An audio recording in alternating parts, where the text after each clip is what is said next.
Good morning students. आज हम लोग एयर पोल्यूशन में ग्रीन हाउस इफेक्ट को स्टार्ट करेंगे। ग्रीन हाउस इफेक्ट जो टर्म है 1824 में जे फोरियर नाम के साइंटिस्ट ने दिया था। फर्स्ट टाइम 1824 में इस टर्म को इंट्रोड्यूस करा गया। ग्रीन हाउस इफेक्ट को एटमॉस्फेरिक इफेक्ट, ग्लोबल वार्मिंग या कार्बन डाइऑक्साइड प्रॉब्लम के नाम से भी जाना जाता है। दैट इज की greenhouse effect is also known as atmospheric effect, global warming और the carbon dioxide problem. Greenhouse effect में अर्थ जो होती है, the earth is heated by the sunlight, यानी कि जो सनलाइट है उससे हमारी अर्थ हीट होगी और उसमें से कुछ रेडिएशन जो हो जाती है हीट का, वो आपका एब्जॉर्ब करता है अर्थ और वो वापस से उसको स्पेस में री एमिट कर देता है, यानी कि रेडिएट वापस से उसको कर देगा। दैट इज सबसे पहले क्या होगा, जब अर्थ पे सनलाइट से रेडिएशन आएंगे, वो सनलाइट के रेडिएशन से अर्थ गर्म होगी। और गर्म क्यों होगी? क्योंकि वो आपके जो रेडिएशन से ही उसको वो एब्जॉर्ब कर देगा। और वो जो रेडिएशन है जब वो वापस से हमें स्पेस में जाते हैं तो ये हमारा आपका ग्रीन हाउस इफेक्ट है। जनरली अगर हम आपका बात करते हैं तो ग्रीन हाउस इफेक्ट जो स्टडी करते हैं तो हम इसमें ये मानते हैं कि ये हमारा आपका बिल्डिंग जो इसका जहाँ पे कि हमें स्टडी होता है, इसमें हम आपका ये बोला जाता है कि यहाँ पे जो आपका बिल्डिंग है ये हमारा ग्लास का बना होता है और इसमें जो हीट और ह्यूमिडिटी है वो आपके प्लांट्स में रेगुलेट होती है, आपका वापस उसको रेगुलेशन उसका आपका घूमती रहती है, वो वहाँ पे आपका बिल्डिंग जो है ग्रीन हाउस इफेक्ट्स के लिए। एटमॉस्फेयर जो होता है वो भी हमारा आपका ग्लास के जैसे होता है और वो हमारा लॉन्ग वेव रेडिएशन जो होते हैं उसको आपका पहले एब्जॉर्ब करता है और उसको बाद में आपका जो है वापस से स्पेस में आपका रेडिएट कर देता है। दैट इज कि यहाँ पे जो हमारा जो है अर्थ का जो एटमॉस्फेयर है वो भी हमारा आपका एज अ ग्लास विंडो के जैसे एक्ट करता है। नाउ अगर हम इसकी बात करते हैं तो यहाँ पे हमारे पास अर्थ के साथ साथ जो यहाँ पे जो गैसेस होती हैं वो हमारे पास कौन कौन सी गैसेस होती हैं, उससे हमारे आपका मेन है कार्बन डाइऑक्साइड और वाटर वेपर्स हमारे हैं। जो अर्थ का जो एटमॉस्फेयर है वो हमारे क्या करा, उसने सनलाइट को एब्जॉर्ब करा और उसमें जो वो हमारा आपका ग्रीन हाउस के जैसे एक्ट करा और यहाँ पे जो कार्बन डाइऑक्साइड जो है वो हमारा एक ग्लास विंडो के जैसे एक्ट करता है, यानी कि उसमें आपका लेयर टाइप का फॉर्म होता है। तो जो हमारे पास कार्बन डाइऑक्साइड और वाटर वेपर्स जो हैं एटमॉस्फेयर के, वो हमारे आपके ट्रांसमिट होते हैं और वो हमारे कैसे होते हैं कि वेवलेंथ जो हमारी है बहुत शॉर्ट वेवलेंथ, यानी कि आपके जिसकी की वेवलेंथ आपकी बहुत छोटी होती है, उन जो सोलर रेडिएशंस होते हैं उसको पहले उसने क्या करा, एटमॉस्फेयर में ट्रांसमिट हुआ और फिर बाद में वापस से आपका लॉन्गर वेवलेंथ के जैसे उसको आपको रिफ्लेक्ट हुआ और हीट रेडिएशन जो आपका है उससे हमारा जो अर्थ का सरफेस है वो हमारा आपका गर्म हो जाता है। तो जो कार्बन डाइऑक्साइड मॉलिक्यूल है ये एक तरह से हमारा आपका ट्रांसपेरेंट मॉलिक्यूल है सनलाइट के लिए, लेकिन अगर हम आपकी बात करते हैं तो ये हीट रेडिएशन के लिए ऐसा नहीं है। तो यहाँ पे जो हमारे पास कार्बन डाइऑक्साइड मॉलिक्यूल है वो हमारे आपके ट्रैप हो जाते हैं, यानी वो पकड़ में उसको आपका ग्रैप हो जाती है, पकड़ में आ जाता है और वो हमें रीइंफोर्स करता है। सोलर जो आपके हैं हीट जो है आपका जो स्टिमुलेट्स करता है और ये जो मतलब कि जो कार्बन डाइऑक्साइड मॉलिक्यूल को जो से ट्रैप करा है वो जो सनलाइट जो आपके है वो हमारा वापस से आपका क्या होता है, रीएमिट होता है और ये जो इफेक्ट हमारा है this effect is known as a greenhouse effect कहलाता है। ग्रीन हाउस इफेक्ट जो हमारा है ये एक आपका प्रोग्रेसिव प्रोसेस है, यानी कि वो लगातार चलने वाला प्रोसेस है और इसमें हमारे पास क्या होता है, जो अर्थ सरफेस है वो हमारी लगातार हमारी गर्म हो जाती है। और वो क्यों होती है? क्योंकि जो हमारे पास ह्यूमन बींग्स जो हैं जो मैनमेड पोल्यूटेंट्स हैं, जैसे कि उसमें एक इम्पॉर्टेंट पोल्यूटेंट हमारा है कार्बन डाइऑक्साइड है और उसकी वजह से क्या होता है कि आपके एक सरफेस के ऊपर एक आपका लेयर सी हो जाती है, जिसको कि हम बोलते हैं ब्लैंकेटिंग होता है। एक हमारे आपका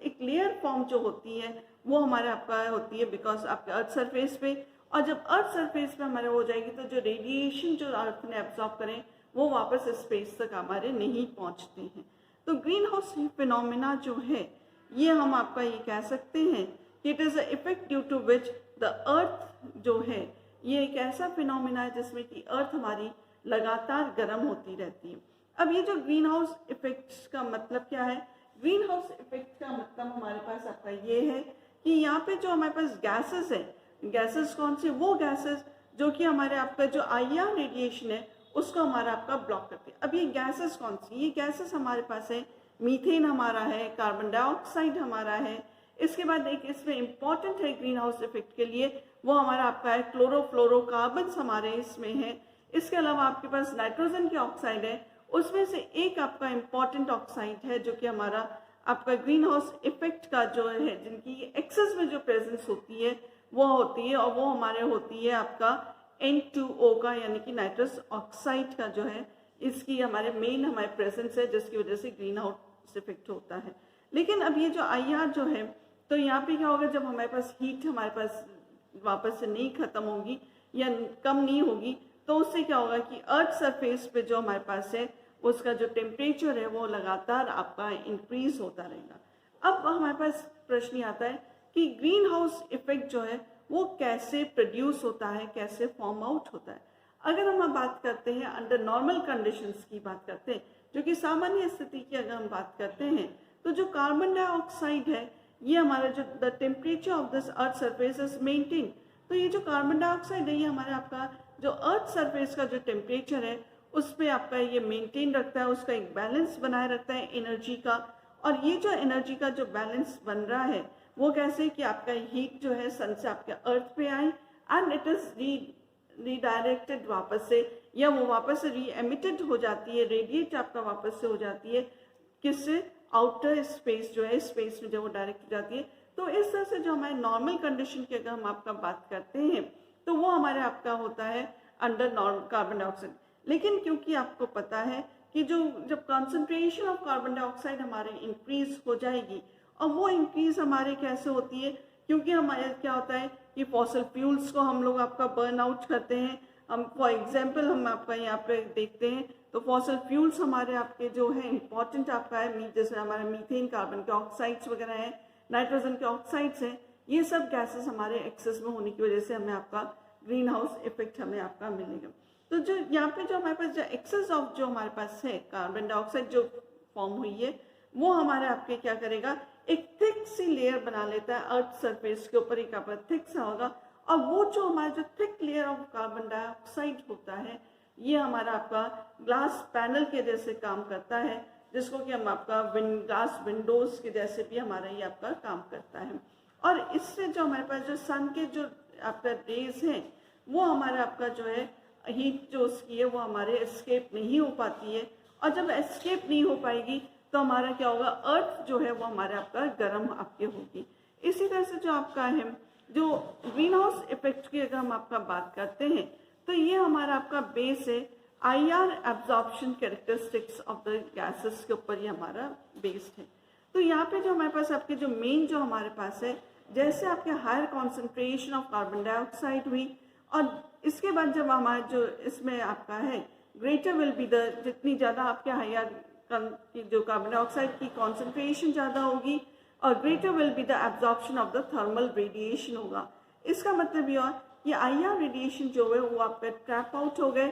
और वो वापस से रीएमिट जो है वो आपका अर्थ सरफेस को ही आपके जाते हैं, और इस तरह से जो हमारा जो होता है आपका जो हीट है वो हमारे आपके ट्रैप हो जाती है, और ये हमारा आपका ग्लोबल टेम्परेचर को इंक्रीज करता है। तो इस चीज़ को हम आपको यहाँ पे डायग्राम से हम इसको एक्सप्लेन कर सकते हैं। यहाँ पर हमने आपका एक सन बताया, और ये जो हमारा पास है दिस इज द अर्थ, ये हमारा पार्ट है,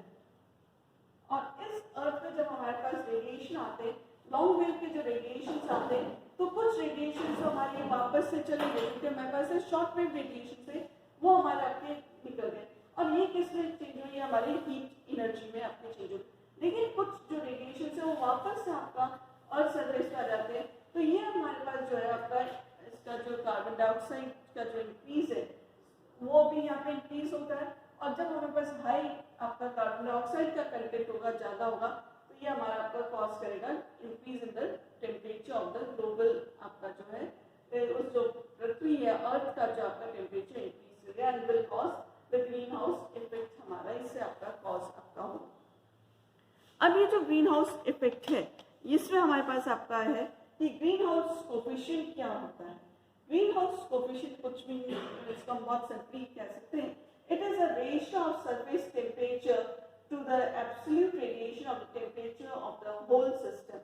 तो इसका जो आपका अनुपात है इसको हम आपका बोलते हैं ग्रीन हाउस कोफिशिएंट हम आपको बोलते हैं। अर्थ के लिए अगर हम आपको इसको कैलकुलेट करते हैं it comes out to be 1.137 आता है, जबकि अगर हम आपको वीनस के लिए कैलकुलेट करते हैं तो it comes out to be 2.60 हमारा इसका आपका आता है, इसका ग्लोबल ग्रीन हाउस कोफिशिएंट आता है। तो इस चीज को देखने से हमें आपका यहाँ पे ये निष्कर्ष निकलता है या हम इसको ये कंक्लूजन ड्रॉ कर सकते हैं, जितना ज़्यादा ग्रीन हाउस कोफिशिएंट की वैल्यू होगी उतना ही ज़्यादा ग्रीन हाउस इफेक्ट रहेगा। और यहाँ पे क्योंकि दो वैल्यूज है, इसे हम स्टडी करें तो अर्थ की तुलना में जो वीनस प्लेनेट है, जो वीनस हमारा ग्रह है, उस पर हमारा ग्रीन हाउस इफेक्ट जो है अर्थ की तुलना में हमें बहुत ज़्यादा दिखेगा, क्योंकि यहाँ पे आप वैल्यू देखिए इट इज 1.137, जबकि वीनस के केस में हम इट इज 2.60 हमारे पास है। अब इसके बाद हमारे पास एक है कि जो कौन कौन से गैसेस हैं जो कि हमारे आपके ग्रीन हाउस इफेक्ट को कॉज करती हैं। तो ग्रीन हाउस इफेक्ट को कॉज करने के लिए कई सारे आपके पोल्यूटेंट्स हैं, और उनमें से हमारे कुछ पोल्यूटेंट्स हमारे हैं जिसमें कि मेन हमने आपका लिखा है मीथेन, यहाँ पे कार्बन डाइऑक्साइड है, N2O है, क्लोरोफ्लोरोकार्बन्स हैं, आपके वाटर वेपर्स हैं, सल्फर ट्राइऑक्साइड्स हैं, ओजोन है। ये सारे के सारे हमारे आपके क्या है गैसेस जो है वो हमारे आपके पोल्यूटेंट्स के जैसे काम करती है। लेकिन अगर हम आपका बात करते हैं तो हमारे पास जो कॉन्सेंट्रेशन यदि मीथेन की, कार्बन डाइऑक्साइड की, नाइट्रस ऑक्साइड की या हमारे पास क्लोरोफ्लोरोकार्बन्स की, वाटर वेपर्स की, अगर हमारी कॉन्सेंट्रेशन इंक्रीज होती है तो ये हमारे आपका जो अर्थ का सरफेस है उसका टेम्परेचर को ये हमारे आपके इंक्रीज करते हैं, यानी कि टेम्परेचर यहाँ पे अर्थ का इंक्रीज होता है। अब यहाँ पे अगर हम आपका बात करते हैं तो ये जब हमारे आपका टेम्परेचर इंक्रीज होगा इट मीन्स कि इट विल बी द आपका क्या हो जाएगा यहाँ पे ग्लोबल वार्मिंग वाला पार्ट आएगा। तो यहाँ पे हमारा जो हम इसको स्टडी करेंगे तो हमारे पास एक डिफरेंट जो हमारे पास गैसेस हैं हम इसको यहाँ पे स्टडी करते हैं। जो कार्बन डाइऑक्साइड जो है अगर हम इसकी बात करते हैं तो कार्बन डाइऑक्साइड की जो कॉन्सेंट्रेशन है ये हमारा एक तरह से अगर हम नॉर्मल कंडीशंस की अगर बात करें तो ये हमारा आपका एनर्जी का जो बैलेंस है उसको बनाए रखता है। तो दूसरे वर्ड्स हम ये कह सकते हैं कि एक पर्टिकुलर कॉन्सेंट्रेशन तक कार्बन डाइऑक्साइड जो है वो हमारा एयर पोल्यूटेंट में हम उसको काउंट नहीं करते, लेकिन क्योंकि ह्यूमन एक्टिविटीज़ होती हैं उन एक्टिविटीज़ में हमारा आपका एक इम्पॉर्टेंट है बर्निंग ऑफ फॉसिल फ्यूल्स हमारा है, जिससे कि हमारे कार्बन डाइऑक्साइड की जो मात्रा है वो इंक्रीज होती है। और इसके अलावा भी हमारे पास आपके कई सारे जो हैं जिसमें इंडस्ट्रियल यूजेस हमारे हैं, आपके पावर प्लांट्स इसमें आ जाते हैं, डोमेस्टिक यूजेस हमारे हो जाते हैं, ट्रांसपोर्टेशन एक्टिविटीज़ हैं। तो इन सब से जो है हमारा परसेंटेज ऑफ कार्बन डाइऑक्साइड ज़्यादा होता है, और जब ज़्यादा होगा तो it will be the major contributor for the greenhouse effect हमारा होगा। यदि हम आपका कार्बन डाइऑक्साइड की बात करते हैं तो 1960 में जो इसकी वैल्यू थी कार्बन डाइऑक्साइड की कॉन्सेंट्रेशन की इट वाज 316 पार्ट पर मिलियन इसका वैल्यू था। और अगर हम आपकी बात करते हैं 1962 की तो ये हमारा इंक्रीज होके 316 से इंक्रीज होके 320 तक इसका पार्ट्स पर मिलियन हो गया। इन 1970 पे ये जो वैल्यू हमारी जो 320 थी ये अगेन हमारा इंक्रीज हुआ, इट केम टू बी 325 पे हुआ। और सन 2000 में आपका जो इसकी जो वैल्यू थी it was increase by 350 parts per million तक हो गया। और ये हमारा एक्सपेक्टेड है कि by the end of 2100 that is 2100 की बात अगर हम करें तो ये एक्सपेक्टेड है कि इस समय जो आपका कार्बन डाइऑक्साइड का जो होगा पार्ट्स पर मिलियन में जो इसकी जो हम लेवल जो हम इसकी बात कर रहे हैं कार्बन डाइऑक्साइड की, it can go up from 380 to 541 parts per million. यानी कि आप इसमें देखिए कि इसमें कितना ज़्यादा आपका कार्बन डाइऑक्साइड का जो है वो हमारा इंक्रीज हो रहा है परसेंटेज, और इतना ज़्यादा इंक्रीज होगा तो it will be highly dangerous for the earth के लिए, ये सबसे ज़्यादा। लेकिन अगर ये कार्बन डाइऑक्साइड जो है ये हमारा आपका एब्जॉर्ब करता है 13 to 19 मिलीमाइक्रॉन्स के फॉर्म में एब्जॉर्ब कर लेता है, और उसके बाद अगर हम आपका देखते हैं अगर अर्थ में कार्बन डाइऑक्साइड हो ही नहीं तो ये हमारा अर्थ है जो है हमारा इतना ठंडा होगा जितना कि मून ठंडा होता है, बल्कि उससे ज़्यादा भी ये हमें आपका ठंडा मिल सकता है। इसके बाद हमारे पास जो आपका नेक्स्ट जो आपका आता है that is the water vapours आता है। वाटर वेपर्स और जो कार्बन डाइऑक्साइड है ये रेडिएशंस हमारे जो हैं थर्मल IR जो रीजन है उसे 7.5 और 13 मिलीमाइक्रॉन्स पे ये एब्जॉर्ब करते हैं, और ये तो दोनों आपके हैं ये हमारे आपके जो बहुत कम आपके जो IR रेडिएशंस हैं एब्जॉर्ब होते हैं बाय द अदर गैसेस से। इसके बाद हमारा आपका एक इम्पॉर्टेंट आपका जो है that is green house effect जो होता है दैट इज मीथेन, हमारा एक आपका इम्पॉर्टेंट आपका पोल्यूटेंट है जैसे कि हमें आपका ग्रीन हाउस इफेक्ट हमें मिलता है। और ये जो ये मैं इसको कहूँ इट इज़ अ पावरफुल आपका जो गैस है जैसे कि हमें आपका ग्रीन हाउस इफेक्ट हमें आपका मिलता है। ये जो हमारे पास मीथेन जो होता है इट ट्रैप्स सोलर रेडिएशन को, एंड जब ये आपका सोलर रेडिएशन को ट्रैप करेगा इट मीन्स कि ये इनडायरेक्टली हमारा क्लाइमेट चेंज को हमारा ये आपका मीन करता है, इफेक्ट आउट करता है। और मीथेन के जो हमारे मेन सोर्सेस है जहाँ से कि हमें आपका मीथेन हमारा रेडिएट आउट होता है वो हमारा आपका होता है कोल माइंस हमारे होते हैं, जहाँ से कि हम ये अगर बात करते हैं तो लगभग वर्ल्ड में 25 मिलियन टन्स जो है मीथेन एवरी ईयर जो है आपका लिबरेट आउट होती है, जो कि आपका बहुत बड़ा अमाउंट है जो कि हमारा आपका लिबरेट आउट होती है। दूसरा इसमें आपका पॉसिबिलिटी है जैसे कि मीथेन हमारा जब प्रोड्यूस हो सकती है या निकल सकती है, गैस इवॉल्व हो सकती है, वो होता है insufficient combustion of the fossil fuels आपका हो सकता है। ये हमारा आपका हो सकता है जो ड्यूरिंग आफ्टर हार्वेस्टिंग के बाद जो पैडी हमारे यहाँ जो फील्ड से पड़ी रहती है उसके बर्निंग से इसका हमें मिल सकता है। और इसी तरह से हमारे जो मरीन्स जो हैं वहाँ पे भी आइस क्रिस्टल्स के फॉर्म में ये हमारा आपका ट्रैप रहता है। इट मीन्स कि जो हमारे पास है मीथेन हमारे एक आपका मेन सोर्स जैसे, और जो मीथेन जो कंपोनेंट जो हमें आपका मिलता है नेचुरल गैस के फॉर्म में ये हमारा एटमॉस्फेयर में यानी वातावरण में इसका जो लाइफ टाइम है ये लाइफ स्पैन है वो हमारा 8 से 10 साल तक रहता है। That is what I can say कि जो मीथेन जो है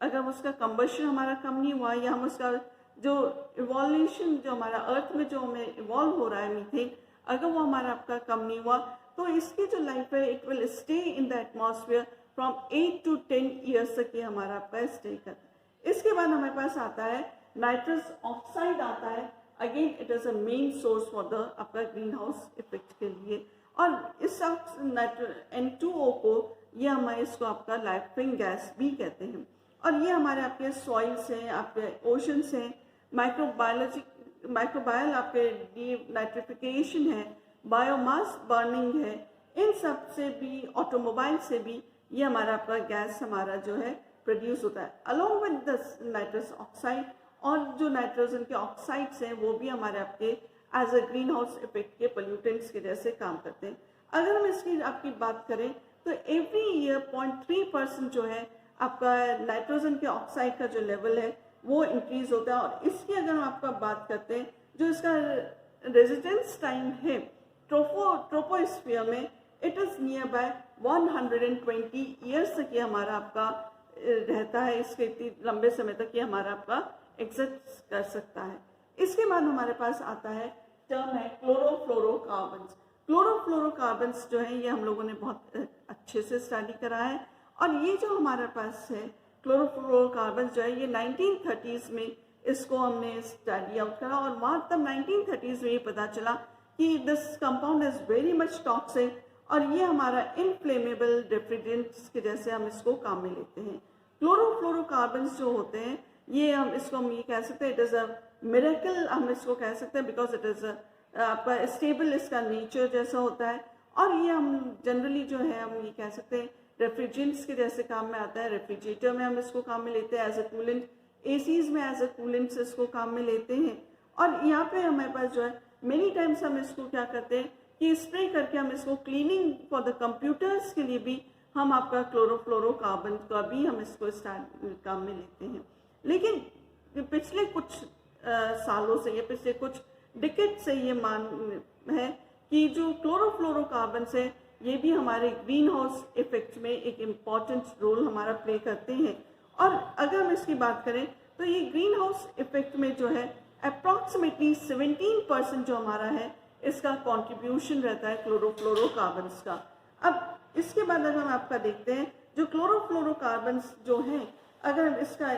लाइफ स्पैन का या हम इसका जो एटमॉस्फेयर में ये जो ट्रैप होता है, तो हम इसको जब स्टडी करने से पता चला अप्रॉक्सीमेटली ये 3500 ईयर्स तक ये आपका ट्रैप रह सकता है। और ये हमारा जो एक मेन रीज़न है वो हमारा इसमें क्लोरोफ्लोरोकार्बन्स में जो क्लोरीन एटम जो है जो कि कैटालिटिकली हमारा डिस्ट्रॉय होके ओजोन में आपका एक होल हुआ है, and that is which we have done in the depletion of the ozone में हमने इसको स्टडी करा है। अब अगर हम इसकी बात करते हैं तो यहाँ पे हम आपका अगर मीथेन का अगर हम आपका लेते हैं तो जो कॉन्सेंट्रेशन जो होती है वो हमारा आपका है पर पार्ट पर मिलियन की मैं बात कर रही हूँ। तो मीथेन इट इज़ 1.7 है, तो एवरी ईयर जो इसका इंक्रीज हो रहा है दैट इज़ बाय 1% इंक्रीज हो रहा है। कार्बन डाइऑक्साइड जो है ये 356 पार्ट्स पर मिलियन, इसका मतलब ये हुआ कि 0.4% ये इंक्रीज हो रहा है। नाइट्रोजन के जो ऑक्साइड्स हैं इट इज़ 0.3 आपका पार्ट पर मिलियन है, और ये एवरी ईयर जो है ये भी हमारा 0.3% इंक्रीज हो रहा है। क्लोरोफ्लोरोकार्बन्स जो है ये हमारा आपका बहुत कम कंट्रीब्यूट करता है, दैट इज 0.005 इसका पार्ट्स पर मिलियन है। That is causing the greenhouse effect जो है ये जो पर ईयर जो होगा it is up to the 5% तक ये हमारा कॉस्ट होगा। नाउ इसके क्या इफेक्ट्स और किस तरह से क्लाइमेट चेंज में ये हमें आपका रोल प्ले आउट करता है, this we will do in next class.